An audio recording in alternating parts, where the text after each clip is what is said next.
Welcome to the True AI Podcast. I'm Sarah Parker, and yesterday, we reported on a massive sell-off in software and professional service stocks following Anthropic's initial move into automated auditing. Today, that volatility has solidified into a trend. We are seeing a fundamental revaluation of the entire software-as-a-service sector. Joining me is Alan Hernandez. Alan, the speed at which these agentic capabilities are reaching the market is outpacing even the most aggressive analyst projections from late 2025. It is, Sarah. We are no longer discussing tools that help humans work. We are discussing systems that manage themselves. Today's release of Claude Opus 4.6 isn't just a minor iteration. It's a direct challenge to the traditional corporate structure. On our agenda today, Anthropic's release of Claude Opus 4.6 and the Agent Teams feature, TSMC's historic decision to move 3-nanometer production to Japan, the United Nations' newly formed independent panel on AI, and a new consumer-grade defense against the deepfake crisis. We lead with the release of Claude Opus 4.6. Following the market tremors we discussed yesterday, Anthropic has officially doubled down. The new model features a 1 million token context window and a groundbreaking feature called Agent Teams. Alan, how does this differ from the autonomous agents we saw in OpenAI's Codex yesterday? The key difference is hierarchy and delegation. While previous agents worked on a single task, Agent Teams allows Opus 4.6 to act as a manager. It can ingest a massive project, say a 10,000-line code base migration or a multi-year financial audit, break it into 20 subtasks, and then spin up a squad of specialized sub-agents to complete them in parallel.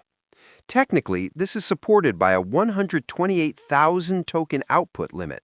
Most models can only write a few pages at a time. Opus 4.6 can write an entire 100-page legal brief or a complete software module in one pass. On the GDPval-AA benchmark, which measures economically valuable tasks in finance and law, it reportedly outperforms GPT 5.2 by 144 ELO points. That performance jump is exactly what is fueling the software-as-a-service apocalypse. If one AI manager and its sub-agents can do the work of a 50-person department, why would a company pay for hundreds of individual seats for traditional software like Salesforce or specialized legal tools? From a productivity standpoint, it's a democratization of scale. A 3-person startup can now have the output of a Fortune 500 company. But at the cost of the white-collar workforce. If Anthropic continues to target the exact sectors currently experiencing volatility, finance and law, we aren't just looking at a productivity boost, we're looking at an existential devaluation of professional services. We already see firms pausing their 2026 hiring rounds because of this specific release.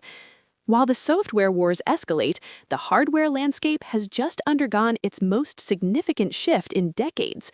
TSMC has confirmed it will build a plant in Kumamoto, Japan, to manufacture its cutting-edge 3-nanometer chips. Alan, we've previously discussed the NVIDIA OpenAI wobble and the need for hardware diversity. Does this solve that problem? It's a massive geopolitical insurance policy. For the first time, TSMC is producing its absolute best technology, 3N nodes, outside of Taiwan.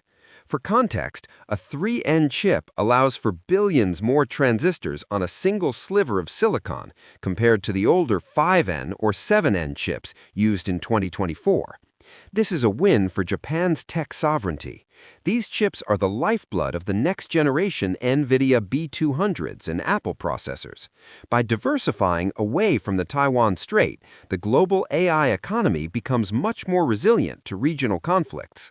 It's resilient, but it is also incredibly expensive. This project cost $17 billion, much of it subsidized by the Japanese government.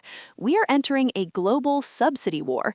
If every nation spends tens of billions of dollars to secure their own 3N or 2N sovereign compute, as Google is doing with its $185 billion gamble, the eventual cost of consumer electronics could skyrocket to pay for these redundancies. True, but the cost of not having these chips is even higher. Economic security is now tied directly to transistor density. This morning, the United Nations officially launched its independent panel on AI. This followed the 2026 International AI Safety Report we covered yesterday, which warned of jagged intelligence and models that can hide behaviors from researchers. Alan, the UN panel is being compared to the IPCC for climate change. What is their first order of business? The Global AI Registry. The UN wants to force companies to disclose exactly how much energy their models consume and the specific training data used. This is a move towards transparency, especially for agentic risks. They are specifically looking at how autonomous agents might interact across borders. For example, a financial agent in New York accidentally triggering a flash crash in an emerging market because of a logic mismatch. I appreciate the inclusivity here. Unlike the Western-centric safety summits, this panel includes 40 experts from diverse regions, including developing nations. However, like many UN initiatives, it lacks teeth. It can recommend a kill switch for a dangerous biological model, but it has no legal power to enforce it. If a company like Google or Anthropic decides to ignore a UN safety advisory in the name of the Apollo-scale race, there is very little this panel can do.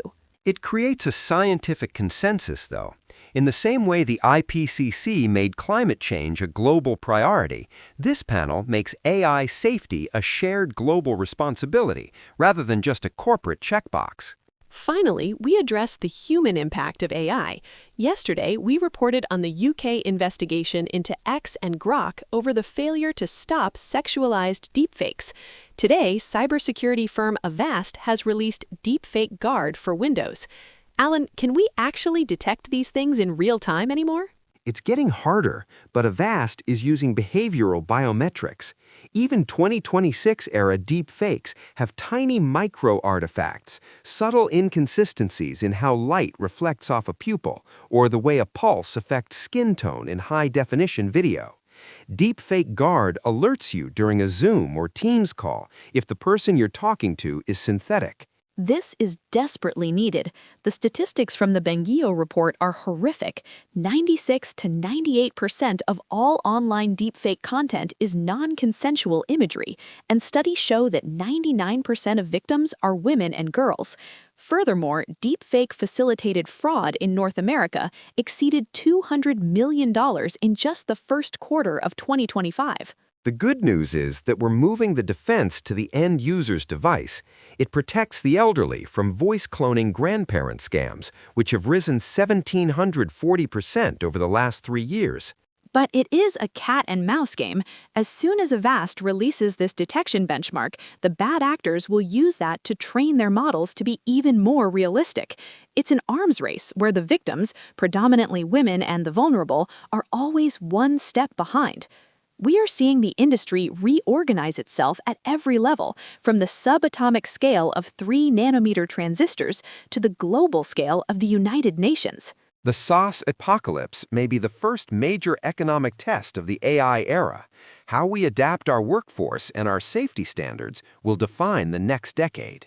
We want to hear from you. Do you trust an agent team to manage your sensitive legal or financial work? And do you believe the UN can actually enforce global safety standards? Share your thoughts in the comments below, and we'll see you tomorrow with all the latest AI news updates.